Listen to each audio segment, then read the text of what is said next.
Ditë të dashura për Allahun.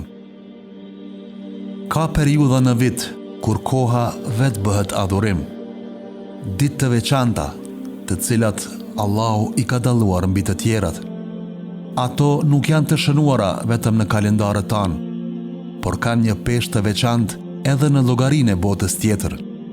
Pejgamberi alayhi selam ka thënë: nuk ka ditë në të cilat veprat e mira janë më të dashura për Allahun se sa në këto ditë. Fjala është për 10 ditët e para të Dhulhijhes, një dhuratë qiellore për ata që kërkojnë afërsinë me krijuesin e tyre. Në këto ditë, një namaz nuk është vetëm falje, është ngritje. Një sadaka nuk është vetëm ndihmë, është mëshirë për zemrën.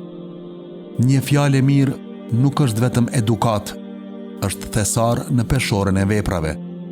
Sepse në këto ditë, çdo e mirë ka shumë vlerë, çdo vepër shpërblehet më shumë. Çdo përmendje e Allahut hap rrugë drejt tij. Këto janë ditët e mundësisë për atë që dëshiron të afrohet më shumë me Zotin, për atë që dëshiron të forcojë besimin, për atë që ka nevojë të rregullojë veten dhe marrëdhënien me Zotin.